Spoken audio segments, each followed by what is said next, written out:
Hello दोस्तों, एक बार फिर से स्वागत है आपका मेरे YouTube चैनल पर। तो आज मैं एक और नए टॉपिक के ऊपर बात करने वाला हूँ, वो है शॉपिंग की लत। तो शॉपिंग की लत के बारे में मैं आपसे यही बात करने वाला हूँ कि अक्सर मैंने लोगों के घरों में देखा है और जिन लोगों को मैं जानता हूँ उन लोगों को भी मैंने देखा है, और मैं जब बात करता हूँ तो उन लोगों से मेरे को ये चीज़ समझ में आती है कि हाँ, कि कुछ लोग इस तरीके से होते हैं कि जो शॉपिंग में बहुत ज़्यादा अपना पैसा खर्च करते हैं, चाहे वो हम लोग ऑफलाइन शॉपिंग करें चाहे वो हम लोग ऑनलाइन शॉपिंग करें। तो शॉपिंग में सिर्फ और सिर्फ कपड़े ही शॉपिंग में हम लोग कंसीडर नहीं करते हैं। शॉपिंग का मतलब ये होता है कि अगर आपके पास कोई एक आइटम ऑलरेडी अवेलेबल है, फिर भी अगर आपको उसकी ज़रूरत नहीं है और फिर भी अगर आप उस चीज़ को खरीद रहे हैं, तो इस तरीके की जो लत है, मतलब अननेसेसरीली जो आइटम हम लोग एक्सेस में हम लोग ले लेते हैं। तो मैं आज उसी टॉपिक के ऊपर बात करूंगा कि हम लोगों को कई बार पता ही नहीं होता है कि हमारे पास कुछ आइटम है या नहीं है। जैसे कि अगर मैं आपसे बात करता हूँ कि जैसे अभी मैं अपने मोबाइल के ऊपर शूट कर रहा हूँ, तो मेरे पास अभी एक ही मोबाइल है, लेकिन अगर फिर भी मैं आपसे बोलूँ कि नहीं, मुझे एक शौक के लिए एक और मोबाइल खरीदना है, या न्यू ईयर आ रहा है, या कुछ मेरा बर्थडे है, या कुछ मेरी एनिवर्सरी है, इवन वाइफ के पास भी अगर मोबाइल है और फिर भी मैं चाहता हूँ कि नहीं, मुझे अपनी वाइफ को मोबाइल गिफ्ट देना है या कुछ इस तरीके से कपड़े गिफ्ट देने हैं जो कि अगर उनके पास ऑलरेडी अवेलेबल है, तो हम लोगों को इन चीज़ों को अवॉइड करके रखना चाहिए कि जितना हो सकता है खुश करने के और भी बहुत सारे तरीके होते हैं कि हम लोग कभी घूमने चले गए, कभी पार्क में चले गए, कभी मंदिर में चले गए, कभी वॉक करने चले गए, कभी लॉन्ग ड्राइव पर चले गए। लेकिन अननेसेसरीली शॉपिंग करके किसी को खुश रखना, शायद मुझे लगता है कि ये एक फिजूल खर्ची में मैं इस चीज़ को कंसिडर करता हूँ। अगर आपके पास कुछ चीज़ नहीं है, कि जैसे माना कि अगर आपके पास आपको सॉक्स खरीदने, तो आप जैसे एक जोड़ी सॉक्स, दो जोड़ी सॉक्स और मैक्सिमम 3 जोड़ी सॉक्स तक आप, क्योंकि ये डे टू डे में काम आने वाली चीज़ हो सकती है। तो लेकिन अगर आप अननेसेसरी आप 10 जोड़ी सॉक्स, 15 जोड़ी सॉक्स लेके सिर्फ और सिर्फ अपने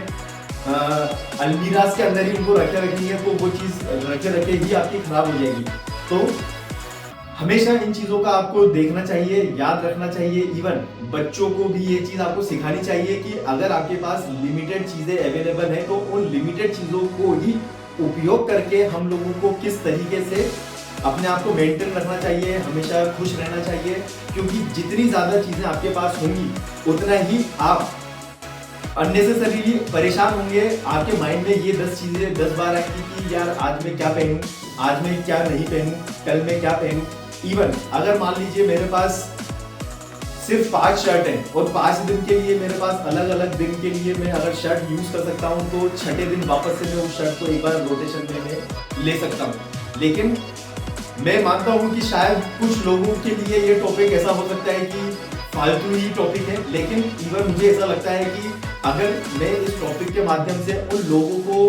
हेल्प कर सकूं जो अननेसेसरीली ऑनलाइन शॉपिंग की जो ऐप्स होते हैं, कि जैसे समटाइम्स वो ऑनलाइन शॉपिंग की ऐप्स के ऊपर देखते रहते हैं, अगर वो अपने फ्री टाइम में बैठे हुए हैं तो वो सिर्फ कुछ ऑर्डर कर दिया या कुछ अननेसेसरी चीज़ ऑर्डर कर दी जिसकी उनको ज़रूरत भी नहीं है। तो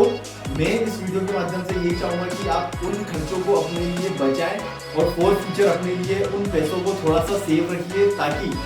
जब आपको उन चीज़ों की ज़रूरत पड़े, जब आपको उन पैसों की ज़रूरत पड़े, तो वो पैसा आपके लिए काम आए। यही आदत मैं बच्चों के लिए भी बोलना चाहूँगा और बड़ों के लिए भी मैं बोलना चाहूँगा, क्योंकि बच्चों में भी अक्सर मैंने देखा है कि बच्चों के पास जैसे 3 pencil, 4 pencil, 5 pen, 10 pen, 15 pen बहुत एक्सेस में होते हैं। तो अगर बच्चे के पास सिर्फ 2 से 3 पेन ही अगर होंगे, और तो बच्चे को पता होगा कि मुझे इन 2-3 पेनों को ही पूरा यूटिलाइज करना है, और यूटिलाइज करने के बाद जब ये खत्म होंगे तभी मैं एक नया पेन लूँगा। तो इस तरीके की जो आदत है, अगर आप बच्चों को अभी से ही सिखा देंगे, तो वो बच्चा जो है आगे चलकर हर छोटी चीज़ को बहुत ज़्यादा ध्यान में रखेगा। अब मैं ये चीज़ एक आपको अगर बोलता हूँ बिजनेस के पॉइंट ऑफ व्यू से भी, तो आपने देखा होगा कि जो बिजनेस में लीडर्स होते हैं, वो हर एक छोटी छोटी चीज़ को हम लोगों को फील नहीं आता है, लेकिन वो लोग अपने हर एक खर्चे को, अपनी हर एक छोटी चीज़ को बहुत ज़्यादा नोट करते हैं और अननेसेसरी खर्चों को वो भी बचाते हैं, ताकि उनका जो प्रॉफिट ऑफ मार्जिन है वो बढ़ जाए। तो क्यों ना हम इन आदतों को हमारे लिए भी यूज़ करें, ताकि हम भी उन आदतों से कुछ अच्छा सीखें और हमारे परिवार में भी उन आदतों को बताएं जिससे हम सब खुश रहें। तो थैंक यू दोस्तों। अगर आपको मेरा ये वीडियो अच्छा लगा हो तो आप मेरे इस वीडियो को ज़रूर लाइक करिए और चैनल को सब्सक्राइब करिए। और अगर आपको लगता है कि कोई और इस तरीके का टॉपिक है जिसके ऊपर मुझे बात करनी चाहिए मेरे वीडियो के माध्यम से, तो डेफिनेटली आप उस टॉपिक को मेरे कमेंट बॉक्स में लिखिए। और मेरा कम्युनिटी का टैब भी मैंने ऑन कर लिया है, तो अगर आप चाहते हैं डिस्कशन के लिए मेरे कम्युनिटी टैब को भी आप यूज़ में ले सकते हैं। डेफिनेटली मैं वहाँ पर आपके मैसेजेस देखूंगा और अगर कोई ऐसा टॉपिक निकल के आता है तो मैं डेफिनेटली उस टॉपिक के ऊपर बात करूंगा। Thank you.